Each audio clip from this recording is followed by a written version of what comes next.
Good evening, everyone. We call this meeting to order, the Sebring City Council, Tuesday, August 6, 2024. If y'all stand with me, the mayor's going to lead us in a prayer and a pledge. Please bow with me. Lord, thank you once again for the wonderful city that we live in. Thank you for the staff that we have that keeps it running smoothly. We ask you to watch over our first responders as they protect us on a daily basis. We ask that you watch over council tonight and help them make sound and right decisions. We ask that all we do in your name, Jesus Christ. Amen. Amen. Pledge allegiance to the flag of the United States of America and to the republic for which it stands, one nation under God, indivisible, with liberty and justice for all. Ms. Haley, call the roll, please. Here. Carlisle. Here. Avery. Here. Mendel. Here. Stewart. Here. Bishop. Here. All right, business for the audience. If there's anyone that has anything they would like to discuss that is not on the agenda, you can fill out one of the forms here on the front table, hand it in to Clerk Kaylee, and we will get to it a little later in the meeting. Mayor's report. Not much going on. I had a good vacation, so and I'm back and need another vacation after spending it with 5 grandchildren, so, all 6 and under. So blessed. But it was good. Anyways, the only other thing, attended the Culver's grand opening the other day in the middle of the little rainstorm that we had, and I think it's going to be pretty good. They had a lot of people in there, and it's just an addition to our city, so that's about all I got. All right. Council members, Mr. Carlisle. I just want to say thanks to Steve Kramer. We had a citizen complain about a drain, and he has taken care of it quickly, and the citizen is happy. As he usually does. Yes, Very he good. does, and thank Very you good. so much, Steve. Ms. Mendel. Good evening, everyone. We're so glad you're here. And I also applaud Stephen Kramer, even though he doesn't like to hear it. He's done a great job on our Sadie Kahn Park that we've been working on. It looks wonderful. And the Truist Park also has all the lights up and running, vegetation, irrigation on both parks. It looks wonderful. We are so grateful to Steve and our Public Works people. And I have had some complaints about vegetation growing up around Lake Jackson and impeding, is that the right word? Our beautiful view of our $1 million view of our lake. So I just wanted everybody to know we're looking into trimming up that vegetation and seeing who's involved with the properties, whether it's private property or city or county, but we are going to be cleaning that up. And then the other thing, I want to thank Sheriff Paul Blackman. He's going to host several of us groups that are meeting to try to address our homeless issue here, see what we can do about that. We're going to be having a big meeting at the sheriff's office this month. And so I would be willing to take any calls and input anyone has on that issue. It's a very, very serious issue, and we do need to see how to address it in a responsible and reasonable way. That's all I have. Thank you. Just want to give a shout out to Carlos with the fire department for his work on the grant that got the city $270,000 for radios. A big deal and a big help when we're in budget time. So nice job. That's it. I'd like to second that. Thank you, Carlos. Thank you, Jared. It's huge. Great work. This is 3 years in the making. A lot of work has gone into this, and it's just a huge thing for our city. Not having to spend that out of pocket. Thank you. I'm looking forward to the next $270,000 that we can find. No pressure or anything. All right. Thank you, everyone. Next up is the consent agenda. Any questions or comments on the consent agenda? I make a motion we accept the consent agenda as presented. I second it. Call the board. Carlisle. Yes. Avery. Yes. Mendel. Yes. Stewart. Yes. Bishop. Yes. All right. Next up, we have public hearing for resolution 2024-21, adopting the annual fire resolution. Open the public hearing. Purpose of the public hearing is for the city council to consider a resolution that, if passed, will reimpose a special assessment for the provision of fire protection service within the municipal boundaries of the city. The assessment is currently levied at 23% of the maximum allowed. At our June 18th, 2024 meeting, we approved a preliminary rate resolution setting fire assessment rates for fiscal year 24-25 at 29.3% of the maximum allowed, which will result in rates as shown in Exhibit A of our packet. The fire assessment is expected to generate $1.4 million in net revenue and is used to help offset property taxes. The purpose of this public hearing is to receive public comments on the proposed assessment. Following the public hearing, we will seek a motion to pass the resolution. Any public comment on the fire assessment?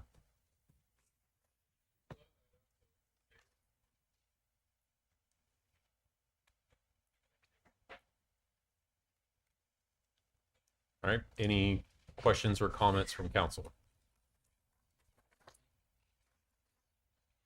All right, I'll adjourn the public hearing and entertain a motion. Make a motion. We approve final assessment resolution number 2024-21 as presented. Second. Pull the board. Carlisle, Yes. Avery, Yes. Mendel, Yes. Stewart, Yes. Bishop. Yes. All right. Next up, we're going to get an update on Harder Hall. How are we doing this? Sounds good. All right, hello council. It's good to see you guys. Always to be in here. Robert Blackman. It's been a while since I've been in here, but just a table set on why we're here and what we're doing. It's not any action item or anything. It's just, you know, I know you guys. I've spoken to a number of you. Get asked about what's going on with the hotel often, and I get asked a lot too. Sometimes I'm more eloquent than others on depending on what the topic is of the hotel, because we do have a team of professionals working on it pretty often. And I just want to say where we've been, where we're going on this whole project, and just from my perspective, is a little bit of table setting. We bought the place nearly 2 years ago, in late 2022, and almost immediately after we bought it, that storm came through, and we knew the hotel was in not great shape before, but that really exposed a lot of the deficiencies. A lot of the windows were blown out. Roof damage was continued. It was like it was raining in there for days. And we originally tried to very quickly move to replace the roof. That was our sole priority up front. And we were unaware of how bad the roof structure really was. You couldn't just put a roof on it, which has become abundantly clear through engineering and through exploration of going into the roof structure. A lot of the decking was rotten. A lot of the trusses were bad. And we've assembled a team. And even though people maybe haven't seen it, since probably November, December of last year, there's been 9 to 5, Monday through Friday work going on at the site. So we're going to go over some of that today, what kind of the timelines are for things. From our perspective, we also have done some things I think that are more visible, clearing out a lot of the vegetation that was on the site, buying that additional parcel next door for a couple acres, additional, building out the little pro shop and clearing out the inside. But the team that we've assembled and has been working on it now for nearly a year, truly I think is certainly the best team we could have assembled in the state of Florida, if not the Southeast. I mean, we really did interview people significantly, and this wasn't just we're going to go with the first person we call.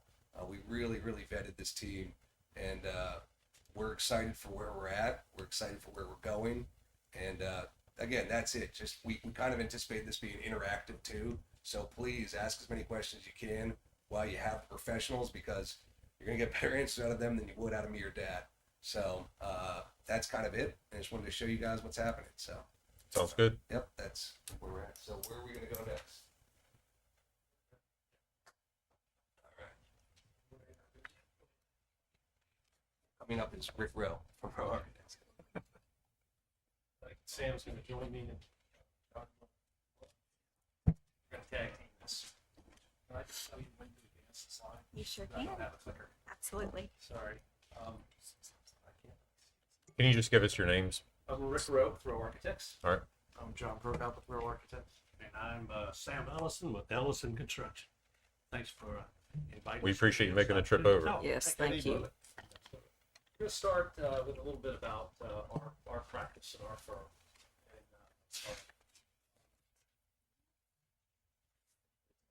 And, there we go. We're a second generation firm that was established in Tampa in 1965 by my father. Next slide. Our work is, our office is located in a historic building, an old grocery warehouse downtown Tampa built in 1907. So we know what it's like to restore an old building, to live in an old building, work in an old building. And our practice is founded on kind of service and design excellence, and historic preservation is one of our main kind of focuses. We have done over 100 historic buildings. 39 of those are on the National Register of Historic Places. 15 have won Board of Trust for Historic Preservation Awards, and we've worked on 3 national landmark buildings. We're very familiar with the Secretary of the Interior standards and understand, John will talk a little bit about that goes later, understand that they're kind of a guiding principle in how you restore a historic building. Some of the rules are hard and fast, some of them are open for interpretation. Our work is primarily with historic buildings is large, kind of heavy masonry commercial buildings. Not a lot of wood frame buildings, but large heavy masonry public buildings. Okay. All right. I'll be glad to share a little bit about our Ellison Construction and our experience with historic preservation and restoration, renovation projects. We were founded 17 years ago, and before that I came to Florida and opened a business for the Beck Group, which is a large national general contractor, and was a partner in that business. Was there 44 years, and then I retired for 2 years. My son said, "Come on, Dad, you got to come over here and help me build a company." So that's what we just started 17 years ago, and that's what we're doing today. So next slide. This is where our office is located. It's a historic building down in Ybor City. We just moved in about a month and a half ago. And we love it down there. A lot of fun. And we obviously redid all the interiors and renovated. And this is a kind of a representation of a lot of different projects, primarily in the Tampa area, that we've done. I've been very fortunate to do a lot of iconic projects in the town, restored a lot of old buildings, built them into new and thriving venues, and I'll go into more detail of that as we get into the rest of the presentation. There's some of the things that we've done with the AIA Builder of the Year 3 different times, which is something that's very important to us because we work with these architects every day, and they've come to respect us, and they understand that we respect them, and we've been able to get recognized for that, and we're very proud of that. So, I won't go through the rest. We're going to share with you a little bit about some of the work that we've done and that Ellison has done.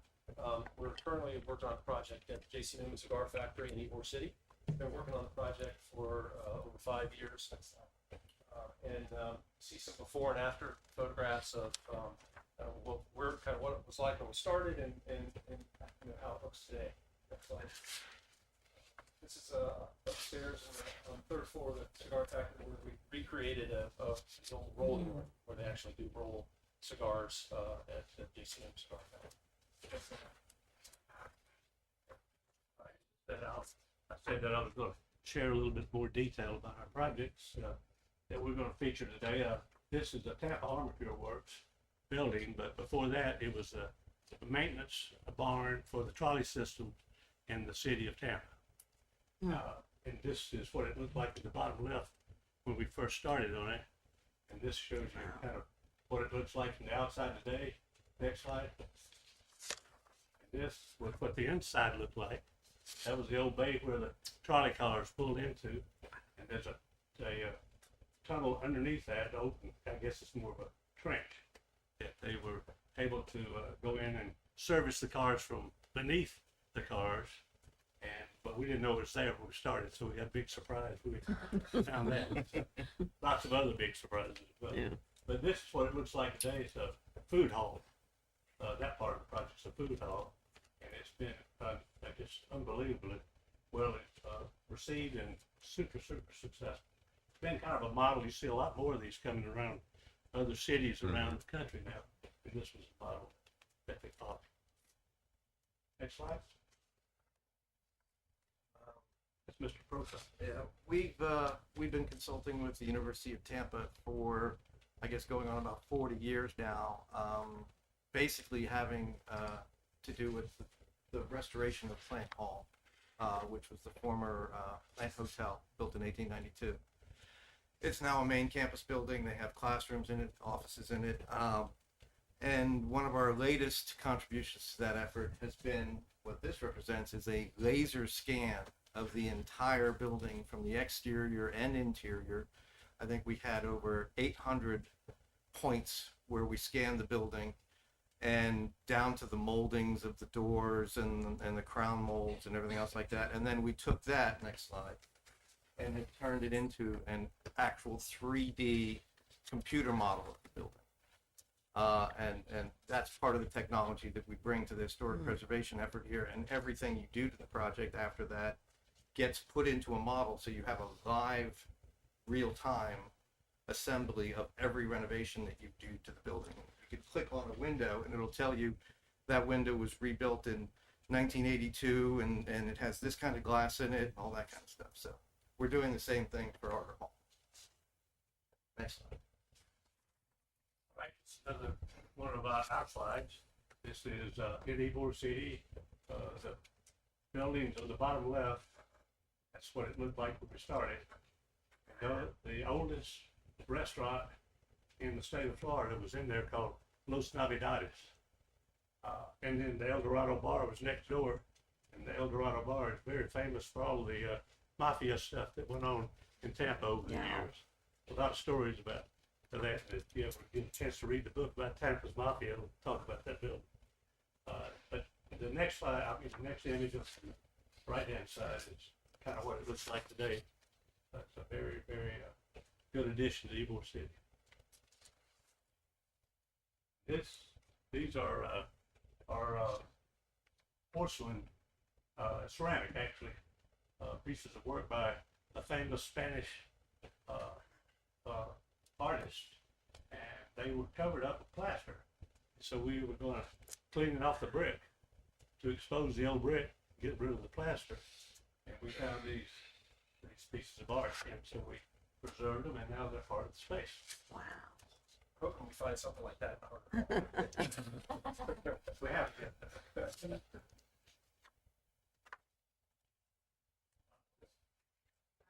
So this is same thing. This is ballroom in the side of the structure where the ballroom is now. That's what it looked like when we started, and now that's what it looks like today. Beautiful. What was the cost of the total project there? For this one, Yeah. I think it was 42 million. Okay. I just stayed there. Great job. Hope you enjoyed it. Yeah. It's a nice hotel. Yeah. Good. Next slide.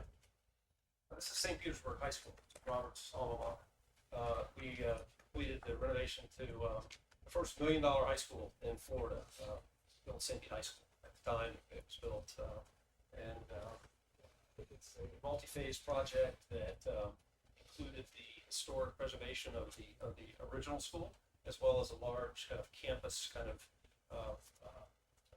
campus-wide project where we tore some buildings down, put some new buildings to create a large courtyard for the students. That's so this is the core shot on the left, and then afterwards on the right, where we restored terracotta and reopened the arches that had been closed up for air conditioning units on the front of the school. But we found a better way to provide air conditioning in that space. Restored that. Next slide.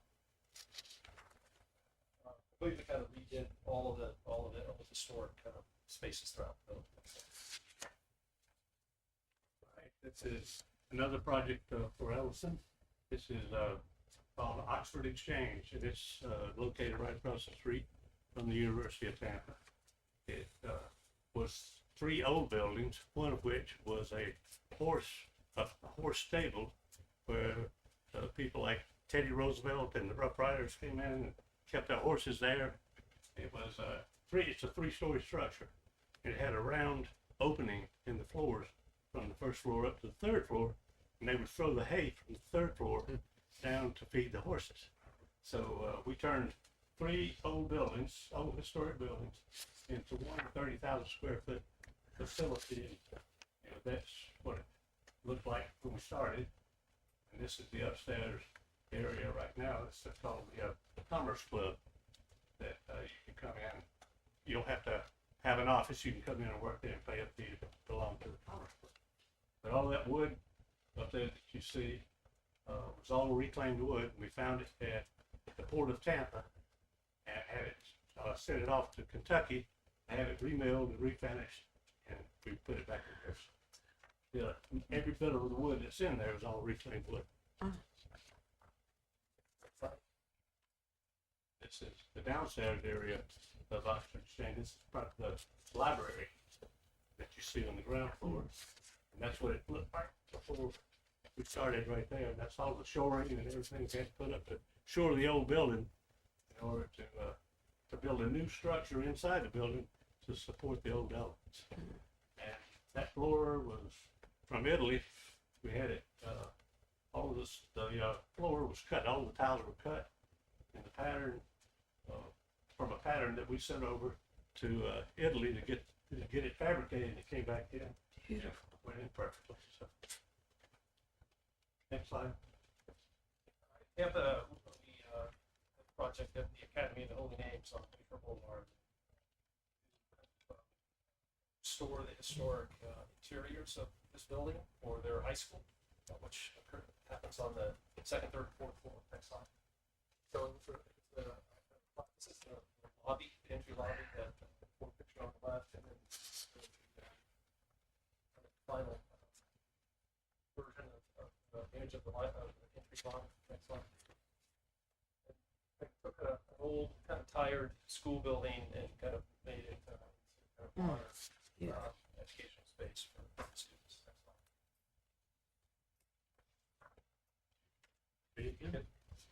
I didn't know we'd done this. This is in Ybor City too. It's an old building. It's supposedly the oldest office building in Ybor City. And we went in and basically, I don't know how things standing up. Foundations underneath the building were just old bricks that they had put together and built the walls up off of those old bricks. And we had to go in and shore the whole building and put a brand new foundation in. And that's what it looks like today.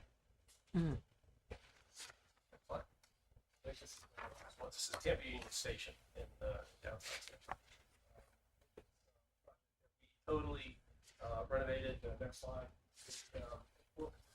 It's on the left, and on the right shows the kind of the final renovated lobby, restored into an active Amtrak train station. Next slide. You can kind of see what we started with and where we ended up. Next slide. Now we're going to kind of talk about Harder Hall. I'm going to turn it over to my colleague, Mr. Prokop, who's our project manager. And John's going to talk a little bit more in depth about our work at Harder Hall. Okay. When we start a project, basically a historic restoration project, the first significant thing we do is delve into a lot of the archives and photos and determine what it was. Try to figure out what its history was, what its former form was, what its use was. Next slide. This is one of the original configuration of the hotel. Still has the servants' quarters or the staff quarters and the commercial kitchen on the left-hand side there, which has since been torn down. Next slide. Obviously, it cannot be disconnected from the golf history of the area. Next slide. And what we want to show here now is what it used to look like, as opposed and what it looks like today. One of the major problems we've had with the building, or challenges we've had, is that the staff's quarters and the commercial kitchen were torn down, and that basically has undermined this southern portion of the hotel. The foundations are deteriorating, and parts of the buildings are separating. The elevator core is separating. That's one of the major things. Next slide that we're working on restoring is repairing all the foundations. This is the condition of the pergola that used to run around 3 sides of the courtyard. Now is only 2 sides. Next slide. This is the interior of the main grand salon, showing a lot of the water deterioration, some missing materials, some floor warpages. That's what it used to look like just before it closed. Next slide. This is the grand ballroom. Again, used to look like in 1989 just before it closed. That's what it looks like today. A lot of water damage. The windows, the grand openings have all been vandalized and destroyed or water damaged. Next slide. The interior of the lobby. What it looks like on the left-hand side today. Previous renovations have gone in and they built drop soffits and metal studs and drywall work prior to the Blackmans purchasing it, all of which is water damage, rusted, has to be removed. Next slide. This is one of the famous features is the cylindrical stairway, and this is what it looks like on the left-hand side. Now you can see the condition of some of those grand openings with the fan lights on top and what they look like today. Next slide. And these are just some of the examples of what we're dealing with. Collapsing, water damage, bad roofs. Next slide.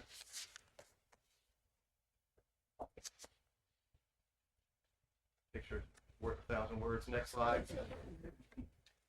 And here's some of the interior portions after, believe it or not, after we removed tons of water damaged materials. And this is the condition that the interior of the hotel is in general right now.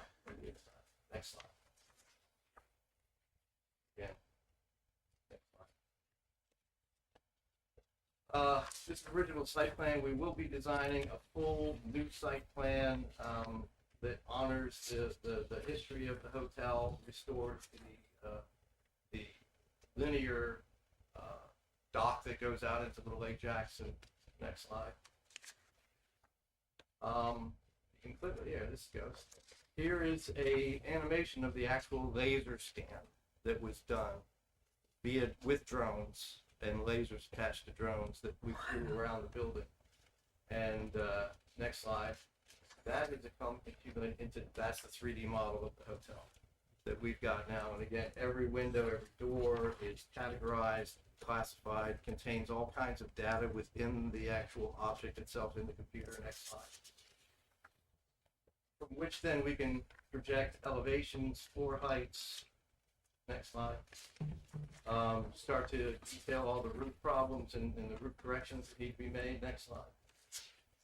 One of the original issues we had to deal with is that the prior renovator attempted to put maybe 3 or 4 individual sized windows into 16 different window openings. And they did so by just buying mass quantities of the same window and then furring out all the window openings to the different sizes to make that one window fit in all kinds of different window openings. And we're going back and identifying all 16 window types, all the 8 exterior kinds of doors that are on the exterior, and putting back the original what was there. Next slide. And part of that is going into researching, multiple different window companies, manufacturers, figuring out how they would fit into the openings, how far back they get recessed. These are the multiple manufacturers and window types that we evaluated. Next slide. This is the schedule. We'll look ahead at that. Sorry, we'll talk about that. We'll talk about that in a second. But the next slide coming up is back in grouping.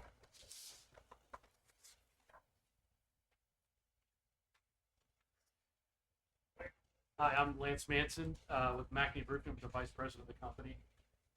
We've been in business for 38 years now. A lot of the projects that you saw that were presented before, that the Rose designed and Olson and Beck did those projects. Unfortunately, there's not many pictures of roofs because that's not the spectacular part of them. But we did a lot of this. So historic work has been something we've fallen into, and it's kind of a niche because when you go into it, there's so many unknowns and it requires a lot of special care. It's not a thing you can just run in, put it on real quick and run away, because you're going to come into all kinds of conditions that you've got to have all sorts of people that aren't just roofers to be able to actually pull back together again. So this is something we've done for a long time. We also do all the major theme parks as well. So when it comes to trying to do unique projects like this is our type of work. And sometimes it works out for us and we make a little bit of money, and sometimes it's a great big picture we hang on the wall. So next slide. So we came in and these are pictures from the initial before any work was started on the project. And we had an engineer come in and assess the various areas. These are the sloped areas that you would see around the center portion, the tower of the building. So you saw like the tile that kind of trimmed the different levels. This is a portion of what we call the mansards, and you can see that these areas were just completely deteriorated between leakage and mostly termites just annihilate all these structures. So basically, when we started taking it apart, it was nothing more than looked like mulch. So next slide. This is the roof that's on the lake side. That's from the larger roofs of the tower. And of course, the famous pyramid roof on top. You can see that the pyramid was just collapsing in on itself. So these were, the only good thing for us was that there was a concrete deck below that, so we had a sound structure to at least be there, and then we just had to address removing what was bad. So that's why everybody saw these, this massive removal of all these structures, is because we had to basically get rid of all the just deteriorated structures. And if you actually look and you see all these lines on the wood there, those are the tunnels from the termites. And when we started taking it apart, you would see the outside of the board, and you'd look through the top, and you could see inside of it because they just hollowed out all the boards. So that's the kind of damage that existed in the tower area. Next slide. So one of the first things that we found out when we started removing the old roof to do first like a temporary dry in so that we could get the building dry and start doing the repairs to the structure, is that it had a whole nother roof underneath it. So what they had done in a previous project is they covered the entire deck of the north and south wings with OSB, which is, and this is an older style of OSB, so it's just a basically, very junky board that they used, and they just nailed it any other way. Well, when you pull up a piece of plywood or something like that off your house, when you pull it up, the nails stay behind. When you pull these up, it was a porcupine. So there was nothing they were holding on to because they were fastened into rotten and damaged wood. So we had to take all this off and a whole nother layer of roof underneath it. Next slide. And then we discovered that much of the buildings had a tongue roof deck. So of course it was something that we could not find. So we actually milled 1x8 lumber into it so that we could actually repair the sections of decking that were repairable that didn't need to be fully replaced, so that we could maintain, the original structure as much as possible. Next slide. So we had produced and installed 3,100 linear feet of milled decking, and in larger areas where it was greater, we had almost 11,000 feet of plank decking that all had to be replaced. So massive portion of the structure. Next slide. When we started opening up a lot of these areas, you couldn't see anything. You'd look underneath and it was covered up with drywall, or it would get in such a tight corner that you couldn't even get to when you crawl through the inside of this building. And when we started opening up, we found that basically all the ends of all these trusses had just rotted out, or were torn up. A lot of it was torn up by termites. And so we actually had to go around and reframe the truss tails of the entire northern side. Next slide. And then one of the issues we ran into on the north side is that the trusses stopped about 6 inches short of the edge of the roof. Well, you got to have to carry the roof out to the edge, and it has to be support, it has to meet the current wind loads and everything like that. So in order to basically provide that point of attachment, we had to have a 16 gauge steel plate that we installed, so that now the new roof system going over has a place for that first tile and all the edge and everything to be properly secured, so that when a storm comes, that it doesn't blow off, because that's where the failure starts, at the edge. So on the north side, we replaced 1,572 feet of 2x8 lumber on for the rafters, 326 feet of 2x12. Those were ceiling joists, and we had 340 of this 16 gauge plate that had to go. Next slide. This is the south wing. You can see here that a lot of the areas, when we started opening up, there was nothing left. It just basically, a lot of it was being held together by this OSB board, and when we took the OSB board, everything just started basically kind of collapsing in on itself. And we got a lot of phone calls about our guys not being tied off in this process.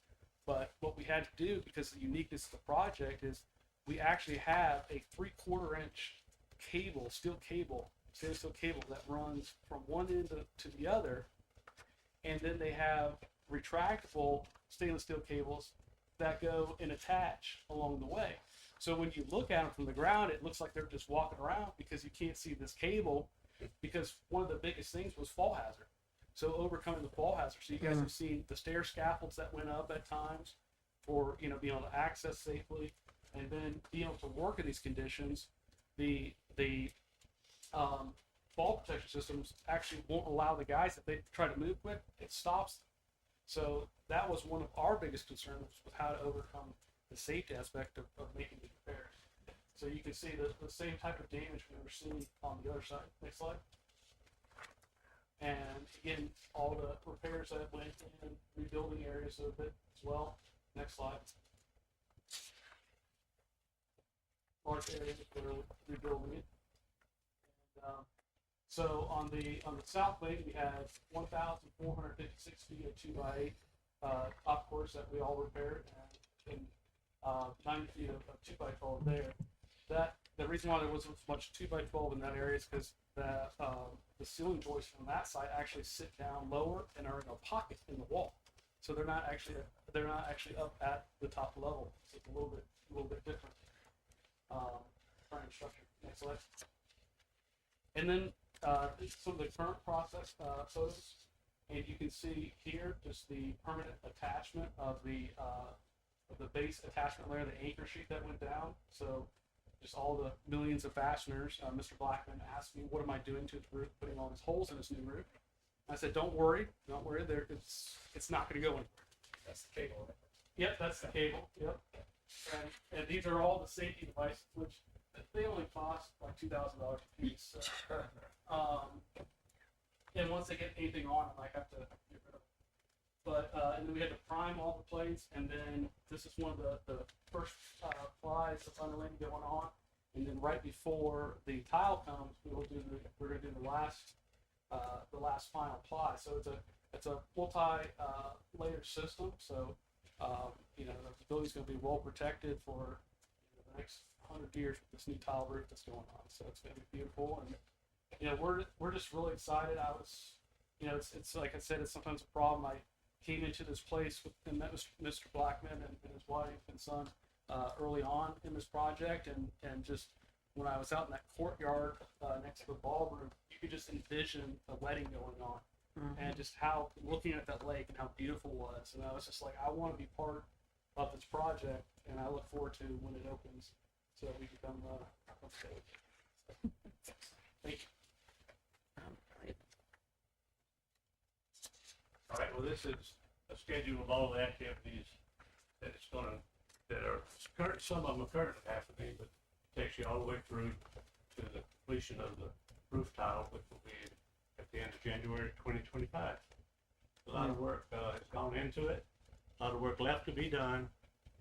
We are spending a lot of Mr. Blackman's money to make this building safe and secure and make it, be what it used to be years ago. We're looking forward to the grand opening.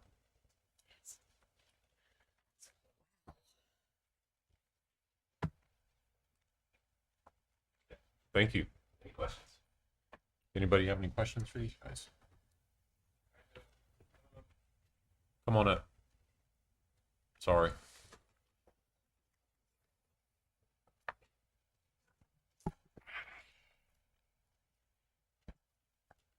Mark Wilson, 883 South Eucalyptus Street. The base sheet on the roof, the peel and stick, or it's and the tile, where are you getting it from? A lot of tile.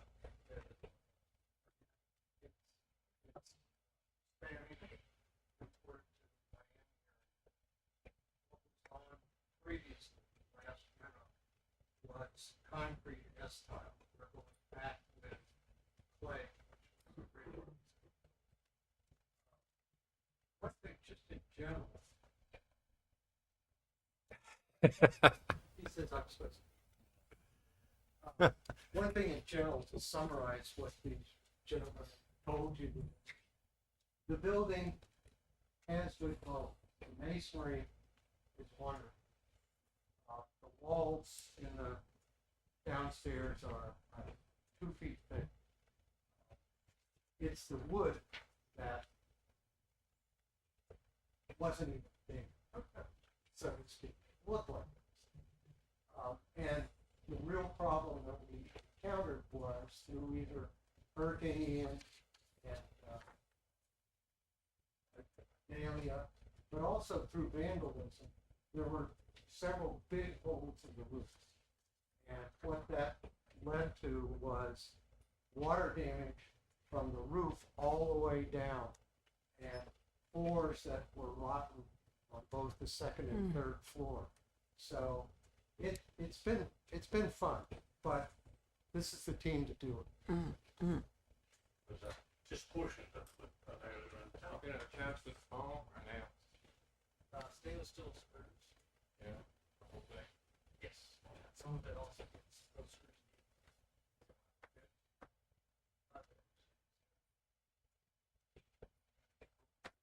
Anybody else have any questions? Do you have a total budget or a rough idea? Is that a scary question to ask? To see as we go, we've got an idea. Okay. And the time frame is, I think you can see the time frame is, don't apply for a job. Yeah. We're getting a job application. Okay. I'm hopeful I will live to see So Alright. what can we expect in 2025 for the next steps in 2025?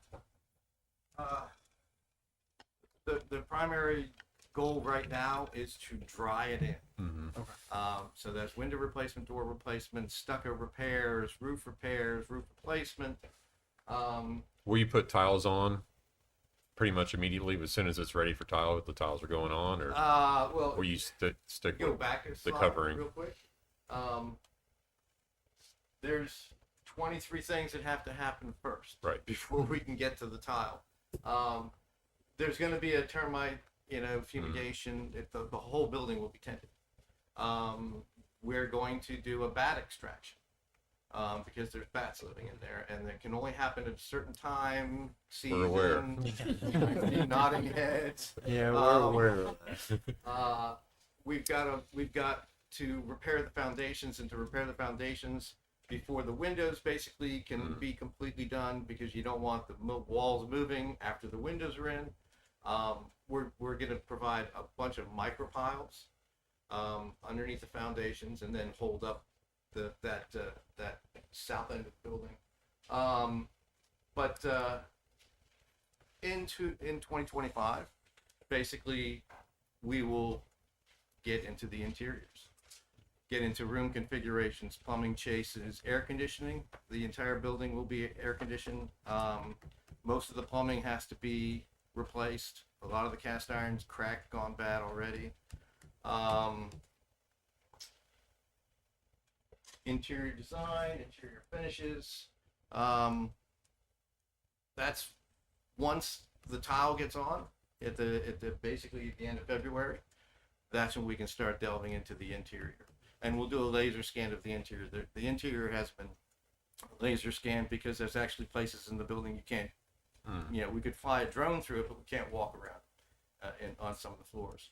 But we'll do a laser scan of the interior too. Am I missing anything? That's about it. Well, we really appreciate you coming over. Yeah, I've got some questions. Okay, I did want to throw in one thing because the Blackmans have specifically gone above and beyond what we have to do for building code. We don't have to bring this building up to impact building code or anything else like that, but we're putting impact windows and glazing and doors in this entire building, so we could actually remain in functioning in operation while a hurricane's going on. The historic nature of the building, the Department of Secretary of Interior Standards claim also state that we do not have to bring it up to hurricane impact, that kind of thing, but we're doing it anyway. We've already issued the purchase order for the windows in the building, so they'll be arriving in 8 to 10 weeks. Is that right, Dave? Stand up, Dave.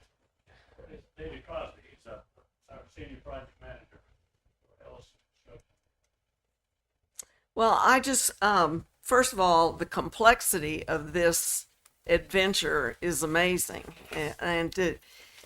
We're so grateful to the Blackman Group for bringing in quality people to restore this and make it even probably better than it originally was. And it was very wonderful to see your pictures of the other properties the other projects that you've had. That was so cool. So where are you in the process of getting the foundations all firm? So like you say, the walls aren't moving, that kind of thing. Is there a lot left to do on that, or what?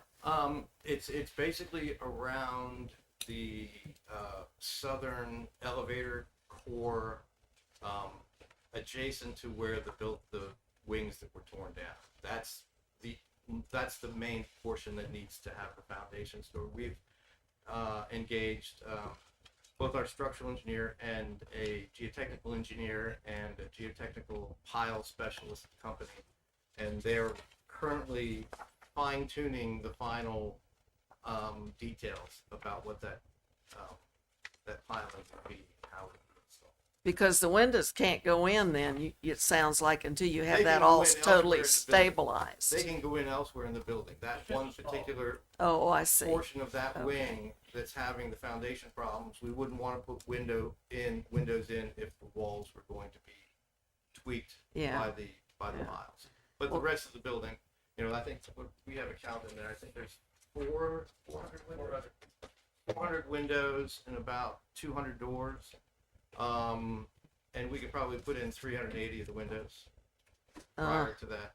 Prior to The the pile being foundation done. will probably be stabilized by the time. It was by the Wow. time those last 20 windows. They're just a very Yeah. isolated portion of the project. You know, Well, this is just so exciting, and we're so grateful to the Blackman Group for, I don't think anybody in Sebring thought Harder Hall could be saved. And then to have it being rebirthed in such a quality, thoughtful, responsible way, we're just so very grateful to the Blackmans and to you experts that are seeing we're going to have a building for, I think, longer than 100 years. I mean, after you're done with it, it's going to be amazing. We'll all be gone. Yeah. Well, when are you thinking that a little portion of it will be open? Is anybody been able to pin down any of that?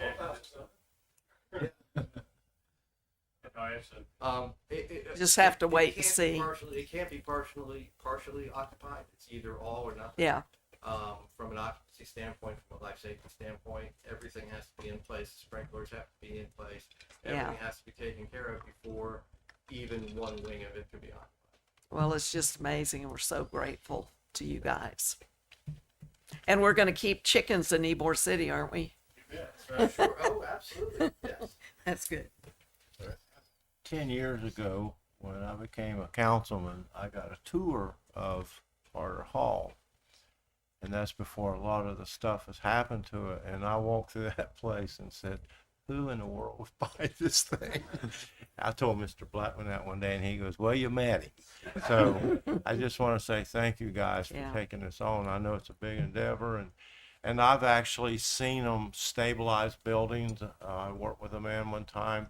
We had to do some, in the business I'm in, we had to stabilize some very large pump houses that had power units and stuff in it.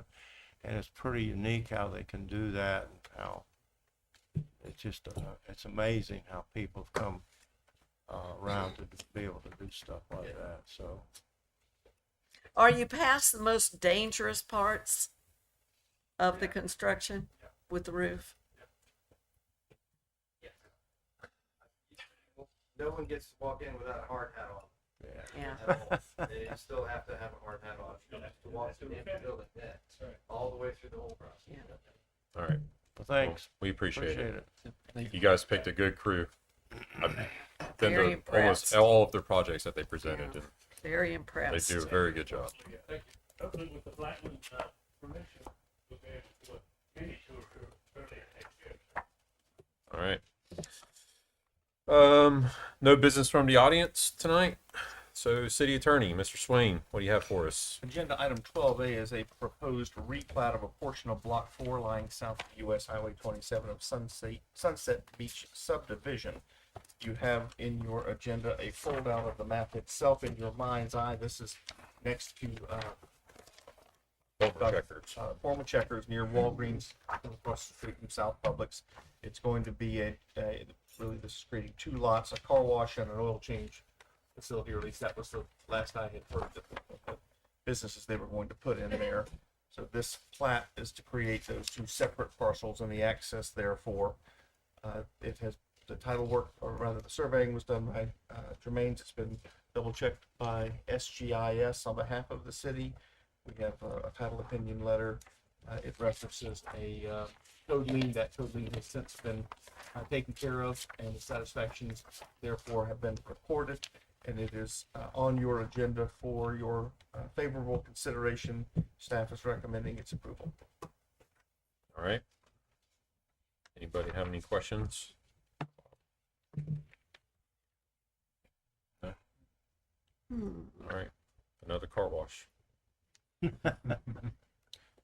They're getting rid of all the little guys though. Yeah, because of you're right. The amount of water and stuff. You're right. I move Entertain a motion. I move to approve the replat as presented, contingent on receipt of the executed version. Pull the board. Yes. Avery, Yes. Mendel, Yes. Stewart, Yes. Fisher. Yes. All right. Nothing from the administrator's office. Yes, sir. Ms. Haley. So moved. Second. Pull the board. Carl, Yes. Avery, Yes. Mendel, Yes. Stewart, Yes. Fisher. Yes.